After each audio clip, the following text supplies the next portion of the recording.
South ఇండియాలోనే biggest sorry store మన Varahi silks మన విజయవాడ ఎంజీ రోడ్ లో డిసెంబర్ 4వ తారీఖున ఘన ప్రారంభం. అంటే ఇక్కడ చిన్న డౌట్, బీటెక్ అయిపోయిన తర్వాత ఈ రోజు సినిమా రిలీజ్ అయ్యే వరకు, అంటే ఈ సినిమా ఈ రోజు హిట్, ఇంత పెద్ద హిట్ అయ్యే వరకు మధ్యలో అంతా స్ట్రగుల్ అయింది. ఈ స్ట్రగుల్ పీరియడ్లో మ్యారేజ్ ఎలా అయింది? అది బేసిక్గా నా డెమో చేసుకున్నా సార్. డెమో చేసుకుంటే ఇందా చెప్పిన పెళ్ళి పెళ్ళి పెళ్ళి అని. సో నాకంటే మా ఇద్దరు తమ్ముళ్ళ ముంగట అయిపోయింది. నేను వద్దన్నా, నాకు పెళ్ళి వద్దు తమ్ముళ్ళ చేసేయండి. అసలు ఇంకోటి ఏమన్నా అంటే, పెద్ద కొడుకు పోయినట్టు అనుకోండి, ఇద్దరు కొడుకులకు పెళ్లి చేసుకొని వాళ్ళని చూసుకొని జాగ్రత్త. నేను ఒకవేళ నేను గెలిచి వస్తే నాకు అప్పుడు పెళ్లి చేయండి అదే అని చెప్పుకున్నా. మీరు అలా మాట అంటే నాకు నిజంగా సార్, నాకు అంటే ఆ పీరియడ్ ఎట్లా సార్, అది మీకు ఎట్లా అంటే చెప్పాలని అర్థం కావట్లేదు. ఆ లాక్డౌన్ పీరియడ్లు అవన్నీ ఇంట్లో కూర్చొని తింటాం, అందరి కాడ చీపు కావటం, చుట్టాలు పక్కల కాడ, అది బాధ సార్. అది అంటే ఇన్ని సంవత్సరాల మళ్ళీ లాక్డౌన్ ఇట్లాంటి బోనస్ వచ్చేటి. సో అవన్నీ అట్లా అనిపించి అప్పుడు మా అమ్మగా చెప్పినమ్మా, వాళ్ళిద్దరే అనుకోవే, నేను లేననుకో అని చెప్పి అనుకుంటే మా అమ్మ చాలా పిచ్చోడు అనేది. ఆ తర్వాత మా నాన్న ఇట్లా కాదు, వీనికి పెళ్లి అయితే పోవడమని చెప్పేసి అనుకున్నాడు.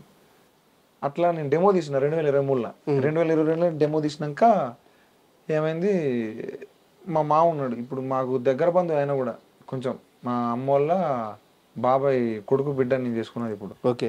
సో ఆయన ఏమన్నాడంటే, పిల్లగాడు ఏం చేస్తాడంటే ఇట్లా సంగతి సినిమాలు చేస్తారన్నాడు. నేను ఆయనకు చెప్పిన ముందే, అంటే మా నాన్న కొంచెం కొడుకు పెళ్లి కావాలని చెప్పి అబద్ధాలు ఆడతారు కదా సార్.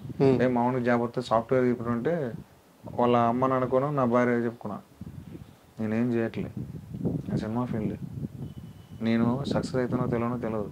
నేను ఏదో మీకు అక్కడ అబద్ధం అంటే పెళ్లి చేసుకొని తెల్లారి మళ్ళీ మన ఇద్దరం ఒకటే రూమ్లో కూర్చొని మొక్కలు చూసుకుంటే మీ అమ్మలకు నువ్వు ఫోన్ చేసి చెప్పుకొని నువ్వు నన్ను తిట్టుకోవటం వద్దు, మా అమ్మని తిట్టుకోవటం వద్దు. నేను ఇదే, నేనైతే జాబ్ చేయను, ఏం చేయను, సినిమే, మీకు ఇష్టం ఉంటే అని, లేకపోతే లేదు భయ అని చెప్పిన. వాళ్ళు కొంచెం ఆలోచించుకున్నారు, మాకు టైం వాళ్ళు ఉన్నారు. తెల్లారి ఏ లేదు మీ ఇస్తాం, పిల్లగాడు మంచోడు, మాకు చిన్నప్పటి నుంచి తెలుసు కాబట్టి మేము ఇస్తామని చెప్పేసి అన్నారు.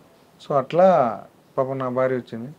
నా భార్య వచ్చినాక ఈ సినిమా కొంచెం ముందుకు పోయింది. ఒక అట్లా నమ్మారు మిమ్మల్ని? నమ్మారు. ఏం పేరు? ప్రత్యూష. మాట్లాడారా? అంటే ఇంత పెద్ద హిట్ అయిన తర్వాత నాకు తెలిసి ఇంకా మీరు ఊరికి పోయినట్లేదు. లేదు పోలేదు సార్, ఇంకా ఊరికి పోలేదు. ఫోన్లో మాట్లాడారా? ఏం చెప్పారు? నా వైఫ్ ఏనే ఉంటుంది సార్. ఓకే, ఇక్కడ ఫ్యామిలీ ఇక్కడనే ఉన్నాయి, ఇక్కడ పెట్టుకున్నా. సినిమా స్టార్ట్ అయిన కానీ, అంటే చేసుకున్న కానీ పెట్టుకున్నా. సో అంతా చూసింది కదా సార్ 3-4 సంవత్సరాల దగ్గరికి వెళ్ళి. సో అదంతా కొంచెం అంటే మీ వైఫ్ నాకంటే ఎక్కువ నమ్మేది నన్ను. మీ వైఫ్ నుంచి వచ్చిన బెస్ట్ కాంప్లిమెంట్ ఏంటి? బెస్ట్ కాంప్లిమెంట్ ఏంటంటే, నేను భయపడేటోని ఎక్కువ. అంటే ఈ మళ్ళా బ్యాక్ టు పెవిలియన్ అయితే భయంతో లోపల మదన పడేటోని. ఏమంటారు, వస్తే ఎందుకు భయపడతావు బావా, మస్తు ఉన్నది, బాగా తీసినావు, నువ్వేం భయపడక, అసలు నువ్వు ఎందుకు టెన్షన్ పడతావు చెప్పు, మస్తు హిట్ అయింది, దేవుని మీద నమ్మకం పెట్టుకోను అని చెప్పి నన్ను ప్రోత్సహించేది. సో అట్లా నాకంటే నన్ను బాగా మోటివేషన్ చేసేది. సో బాబా? బాబు సార్. ఎంత వయసు? 1.5 years సార్. 1.5 years. అంటే ఈ రాజు వెడ్స్ రాంబాయ్ మూవీ రిలీజ్ కాకముందు సాయిలు లైఫ్లో, లేకపోతే బోస్ లైఫ్లో లేనిది ఏది? ఈ సినిమా హిట్ అయినాక వచ్చి యాడ్ అయినది ఏది? అంటే ఆలోచన విధానం మారిపోయింది సార్. అందరూ ఆలోచన విధానం మారిపోయింది. అవి అందరూ ఒక రకంగా చూసేది, ఒక రకంగా మాట్లాడేది. చిన్నోళ్ళైనా పెద్దోళ్ళైనా, మన ఇంట్లో కొత్తగా వచ్చిన వాళ్ళైనా సరే, ఎవరైనా సరే ఒక రకంగా మాట్లాడుకునేది. ఎప్పుడైతే ఇది వచ్చిందో అనుకున్నారు ఇక. బంధువుల టోన్ అంతా మారిపోయిందా? మొత్తం దెబ్బకి మారిపోయింది. నాకు అనిపిస్తుంది ఏంద్రా ఇట్లున్నారు అనుకుంటా. అదే చెప్పిన కదా సార్, లేదుంటే ఇలా అది రావాలని. అది ఎప్పటికట్లనే ఉంటే బెటర్ సార్. వాడు కూడా మంచిగా ఉంటాడు. నువ్వు మూమెంట్ ఇప్పుడు నెక్స్ట్ నాదేమన్నా డమ్మాలు అయిందనుకో, మళ్ళీ కథం, నాకు ఇవన్నీ ఎందుకు, నువ్వు ఉండరా నాన్న, నువ్వు నార్మల్గా ఉండు అని చెప్పి నా మనసు అనిపిస్తూ ఉంటుంది.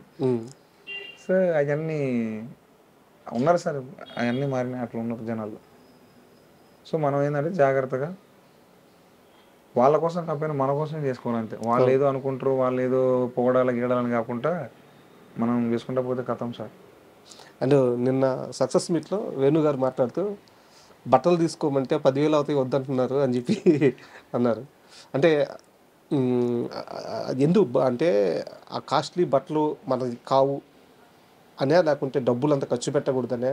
అవి మన కావు నేర్ సార్, ఉం? మనవి కావు అవి. మనవి కావు. అంటే చెప్పిన ఒకసారి ఒక ఇంటర్వ్యూలో చెప్పింది సార్, ₹1 కోసం వెతికిన మొత్తం, ₹1 కోసం వెతికినా. సో మళ్ళా ఇన్ని డబ్బులు ఎందుకు పెట్టడం, ఒక 500 రూపాయల చొక్క, ₹300 చొక్క వేసుకొని ఒక 700 పాయింట్ ఎక్కువ ఉంటుంది కదా సార్ ఖర్చు చొక్క కంటే. అవును. సో బ్యాలెన్స్ ఒక ₹1000 నాదే మా అమ్మోళ్ళు కూడా నేర్పింది అదే సార్. మా అమ్మోళ్ళు అంతే, ఒక ₹1000 ఇస్తే అరే పాయింట్ చొక్క తెచ్చుకోరన్నట్టు. ఇంతే ఇక ₹1000 పాయింట్ చొక్క రావాలా. సో అట్లా నాకు అది అలవాటు అయిపోయింది మొత్తం. ₹1000 ఇస్తే పాయింట్ చొక్క అంతే. 1200 పెడితే మా అమ్మ వాళ్ళ తిట్టేది, 1200 ఎందుకు పెడతాను అని. సో నాకు ఆ ₹1000 టార్గెట్. అందుకనే వేనన్న మొన్న 10,000 అంటే అమ్మ 10,000 అంటే 10 బట్టలు వచ్చేటి. సో అట్లా అన్న మొన్న, అందుకని అన్న వద్దన్న ప్లీజ్ అన్న, అంత పైసలు ఎందుకన్నా అని చెప్పిన. లేదన్నారు, అట్లా కాదురా ఈ బ్రాండెడ్ రా అదేనన్నాడు. ఏ సొక్కైనా కలర్ పోతుంది కదా సార్, ఏ సొక్కైనా కలర్ పోతుంది, పాయింట్ కలర్ పోతుంది. ₹1 కోసం ఎప్పుడు ఎతికారు? RX100 సినిమా అప్పుడు సార్, RX100 సినిమా అప్పుడు రూపాయి అంటే మన ప్రశాంత్ థియేటర్ ఉండే సికింద్రాబాద్లో. అప్పుడు అది సినిమా మస్తు వైబ్ ఉండే. పోదాం అనుకున్నా, ఇంటికి వచ్చి రప్ప పైసలు ఎతికితే ₹19 దొరికినాయి సార్. అన్నీ మా ఓన్ జేబులు ఎతికిన. దేవన్ అని ఉంటాడు మా రూమ్మేట్, ఆ అన్న లేడు, ఆయన వేరే సినిమాకి రాయటానికి పెట్టాడు. నేను అప్పుడు ఒక్కనే ఉండేది రూమ్లో. సో అవి ఎతికి మొత్తం జేబులలో అవి చూసి, ఆ సెల్ఫ్ల పేపర్ల కింద పైసలు చూసి ₹19 ₹1 లేదు. అమ్మా ఏంద్రా అనుకున్నా. ఏడ దొరికినా, ఏడెతికినా దొరకలే. వద్దులే ఇయ్యాలా, ఏమో అంటే దొరకలేక ఎందుకులే ఇంత ఇంత దానికి పోవటం అని చెప్పి పోయి మిర్చి తిన్నా. సో అలాంటి ఇన్సిడెంట్స్ వల్ల ఇప్పుడు మనీ వాల్యూ తెలుస్తుంది సార్. మనీ వాల్యూ తెలవటం కాదు సార్, నేను ఉన్నది ఇంతే సార్. అంటే నాకేదో మనీ వాల్యూ తెలిసింది, నేను ఏదో దుబారా ఖర్చులు అయ్యని కాదు. నేను ఇందాక చెప్పిన కదా సార్, మా అమ్మ 1200 అంటే 1200. మా అంటే మా మా ఏమంటారు ఆర్థిక పరిస్థితిని బట్టి మేము బతికినాం అంతే. సో 1200 తప్ప దుబారా ఖర్చు అని కాదు. అర్థమవుతుంది. అంతే. నాకు ఆడదా కూడా లేదు దుబారా ఖర్చులు పెట్టాలి, అవన్నీ తెలియవు, అవన్నీ తెలియదు. మన ఇంతే ఇంతే, ఇది మనది ఇంతే, ఈ బట్టలు ఇంత ఉండాలి ఇంతే, ఇట్లా తిరగాలి, ఇట్లా వేసుకోవాలి, ఇట్లా మాట్లాడాలి ఇంతే. అంతే తప్ప ఏమంటారు ముందే ఆలోచించుకొని ఇట్లా మాట్లాడాలా, ఆయన కాడిపోతాను కాబట్టి ఇట్టు ఉండాలి అట్టు ఉండాలని ఏమి ఉండదు. ఆయన ఎట్లా మాట్లాడితే మనం అట్లా మాట్లాడడం అంతే. ప్రతి మనిషి జీవితంలో సక్సెస్ అయిన తర్వాత చాలా మంది వచ్చి చేరతారు. మనం సక్సెస్ కొట్టక ముందు ఒక జర్నీ ఉంటుంది, చాలా కష్టపడి ఆ జర్నీ చేస్తూ ఉంటాం. ఆ టైంలో ప్రతి ఒక్కడి పక్కన ఒక ఫ్రెండ్ ఉంటాడు. సార్ సాయిలు లైఫ్లో ఆ ఫ్రెండ్ ఎవడు? ఉన్నాడు సార్. ఎవరు? రమేష్ అన్న ఉంటాడు సార్, నన్ను ఇండస్ట్రీ తీసుకొచ్చాను. మా తమ్ముడు శ్రీశ్రీ ఉంటాడు సార్, వాడు ఉన్నాడు సార్. వేనన్న వీళ్ళు ఉన్నారు సార్. స్టార్టింగ్ నాకు స్ట్రగుల్ నుంచి ఉన్నారు సార్. అంటే ఎలాంటి సహాయాలు ఉండే వాళ్ళ దగ్గర నుంచి? అంటే అన్నం, బేసిక్గా అన్నం పెట్టేది సార్. అన్నం పెట్టేది, ఖర్చులు లేకపోతే పైసలు కొట్టేది సార్ అంతే. చందన్ అన్నట్టు ఉంటాడు, చందు శ్రీపల్లి అని ఆన ఉండేటోడు. నా ఫ్రెండ్, బెస్ట్ ఫ్రెండ్ ఉన్నాడు సురేష్ అని, సంపంగి గ్రూప్ నా ఫ్రెండ్. సో ఆయన నాకు డెమోకి ఒక 25,000 ఆయన ఇచ్చిండు. సో నన్ను నమ్మిరు అప్పుడే. సో నాకు వీళ్ళు ఉన్నారు సార్, మనుషులు ఉన్నారు. ఏదో షూటింగ్కి వెళ్తే భోజనం దగ్గర ఏదో జరిగిందని చెప్పి విన్నాను, నిజమేనా? అది నిజమే సార్. మూవీ పేరు చెప్పొద్దు. లేదు సార్, అది ఒక show. Okay, TV show. Okay, ఒక ఛానల్ దాంట్లో టీవీ షో. దానికి జూనియర్స్ వెనక కావాలంటే నేను పోయినా. మా ఫ్రెండ్ గారు ఉన్నాడు, అరే నువ్వు రారా ఇలా టీవీలో పడతావు రారా అన్నాడు. అంటే పైసలు కూడా ఇస్తారు రారా అంటే పోయినా. సో ఆడ మధ్యాహ్నం పూట అన్నం పెడతారు కదా సార్.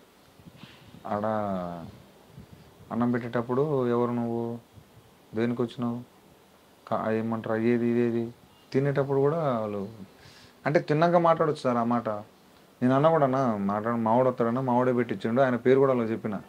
లేదు ఆయన రమ్మని పో అని చెప్పేసి అన్నారు. తిన్నాక పోతానంటే లేదబ్బా ఫోన్ చేయది అని చెప్పేసి అప్పుడు అన్నారు సార్ వాళ్ళు.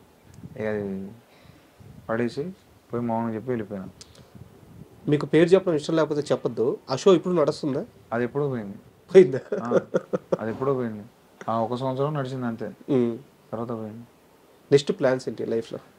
నెక్స్ట్ ఏం లేదు సార్, నెక్స్ట్ ఇంకో కథ ఉన్నది సార్, దాని మీదనే మొత్తం అంతే. అది కూడా సినిమా తప్పించి ఇంకేం చేయాలని లేదా? ఏం లేదు సార్, వేరన్నకి కొంచెం సపోర్ట్గా నాకు బాగా ఇందాక నా దోస్తులు ఉన్నారు సార్, చెప్పడం మర్చిపోయినా. అజయ్ ఉంటాడు నా ఫ్రెండ్, ఇందాక సపోర్ట్ ఎవరు ఉన్నారు, అజయ్ ఉంటాడు, శివ, నవీన్, వీళ్ళు నా ఫ్రెండ్స్ సార్. వీళ్ళు నాకు బాగా సపోర్ట్. పైసలు లేనప్పుడు 100, 50 రూపాయలు, 200 రూపాయలు అట్లా వాళ్ళకి లేకపోయినా నాకు ఇచ్చిన వాళ్ళు ఉన్నారు సార్ నా ఫ్రెండ్స్ ఆల్ ఓవర్స్. అండ్ నేను సక్సెస్ మీట్లో మాట్లాడుతూ శివాజీ రాజా గురించి సార్ నా నాన్నలాగా అని చెప్పారు. ఏంది ఆయన అంత బాండింగ్ ఏంది, ఎలా వచ్చింది? అంటే ఆయన చాలా సీనియర్ మోస్ట్, నేను పుట్టక ముందు నుంచి ఉన్నాడు. కానీ నాకు ఇచ్చిన ఆయన ఏమంటారు, ఆయన అది నేను చెప్పింది తీసుకునే విధానం కానీ, నాతో మాట్లాడే విధానం కానీ అన్నీ నాకు అసలు భలే అనిపించినాయి. నాన్న కొడుకు లెక్క చూసుకునేటోడు. డే వన్ నుంచి రాగానే, నాన్న ఏం కావాలి నాన్న, అవునా నాన్న ఇట్లా వద్దా నాన్న, సరే నాన్న ఇష్టం నాన్న, లేకపోతే ఇట్లా పోతుంటే కాదు నాన్న దీనికి ఇది అవసరం, ఇట్లా వస్తుంది, ఈ ఎమోషన్ తర్వాత ఇట్లా గ్యాప్ ఇస్తా, ఇట్లా ఇస్తా అని చెప్తే, నేను అంటే నా అక్కడ ఉన్న వాళ్ళందరూ ఫ్రెష్ వాళ్ళే, వాళ్ళు నేను ఏం చెప్పేసి, కానీ నాకు వచ్చేసరికి నాకు ఒక అమ్మ అనిపించింది, దీంట్లో కూడా చూడొచ్చు ఆ యాంగిల్ అనిపించింది. సో అట్లా నాకు నా ఫాదర్ లెక్క అనిపించింది. అంటే నేను తప్పటి అడుగులు వేసేటప్పుడు డైలాగ్ వర్షన్లో చిన్నవి నాకు సరిదిద్దేటప్పుడు చూడండి, అవి నాకు నా ఫాదర్ లెక్క అనిపించింది. నాకు ఇష్టం. నాకు ఆ ఖడ్గాన్ సినిమా నుంచి సార్తో ఆ పాకిస్తాన్ నా కొడుకులు అని ఒక డైలాగ్ ఉంటుంది, అది మైండ్లో పడ్డది. ఆడికెళ్ళి సార్ తోటి ఫాదర్ సీన్ అంటే నాకు సారే కావాలని చెప్పేసి ఈటీవీలో అందరికీ చెప్పిన, వేరే చెప్పిన, నితిన్ గారికి, సాయి గారికి ఆప్షన్ లేదు, ఇంకా లేదు, ఇక ఫాదర్ గారి అంటే ఆయనే.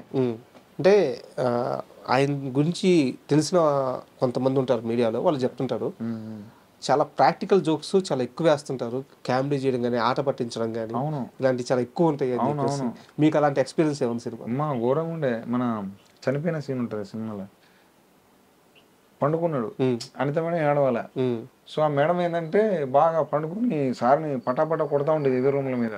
అంటే మామూలుగా చచ్చిపోయినప్పుడు పోయాలే కొడతా ఉంటారు, ఆ మేడం అట్లా కొడతా అంటే టక్కుని లేసి, నీ అబ్బా నేను ఇంకా చచ్చిపోలేదు, నేను బతికే ఉన్నాను అని చెప్పేసి అనేటోడు. అంటే అంత ఎమోషన్లు కూడా టక్కుని లేసి నవ్విపించేటోడు సారు. అవి చాలా ఉన్నాయి. అంటే అవి ఫ్లోలో వచ్చేటి సూపర్ ఉండేటి, మాకు మస్తు అని వైబ్ అనిపించేది. సార్ బ్యూటిఫుల్ సోల్ అది సార్ది. అండ్ అంటే యాక్చువల్గా మిమ్మల్ని మీతో మాట్లాడుతుంటే టైం తెలియట్లేదు, కానీ చాలా బిజీ షెడ్యూల్లో మాకు ఇంటర్వ్యూ ఇచ్చారు కాబట్టి, మీకు వర్క్స్ ఉన్నాయి కాబట్టి నేను ఇంటర్వ్యూ క్లోజ్ చేస్తున్నాను. బట్ మీరు ఇలాగే ఉండాలి, ఇంతే స్వచ్ఛమైన జర్నీ చేయాలి, ఇంతే స్వచ్ఛమైన మనసుతో ఉండాలి. ఈ రోజున మిమ్మల్ని ఇన్స్పిరేషన్గా తీసుకొని కొన్ని వందల మంది మళ్ళీ పెన్నులు పట్టుకుంటున్నారు, మళ్ళీ కథలు రాస్తున్నారు, ఊర్ల నుంచి మట్టి కథలు పుడుతున్నాయి. మీలాంటి వాళ్ళు ఇండస్ట్రీకి కావాలి, మీ జర్నీ ఇలాగే కొనసాగాలని, మీరు ఇంకా చాలా హై లెవెల్కి వెళ్ళాలని మనస్ఫూర్తిగా కోరుకుంటున్నాను. ఆల్ ది బెస్ట్ అండి. Thank you sir. Thank you so much sir. And for more videos, please subscribe to iDream. Please subscribe to iDream. Please subscribe iDream. And please subscribe to iDream. For more videos, subscribe to iDream. please like, share and subscribe to the channel. Congratulations, iDream. Subscribe to iDream. Subscribe to iDream. So subscribe to iDream Media. iDream ki iDream team andarki huge congratulations. Please subscribe iDream Media. Please subscribe to iDream. Subscribe iDream. Please subscribe to iDream. iDream అంటే నా కళల channel subscribe చేసుకున్న నోరు తిరుగుతలేదు, మీరైతే గంట గుర్తు కొట్టండి. For more such videos, please subscribe to iDream. Subscribe to iDream. Please subscribe to iDream. Please subscribe iDream Media. Please do subscribe to iDream. Please subscribe to iDream Media. For best entertainment and information, please subscribe iDream. And don't forget to subscribe to iDream.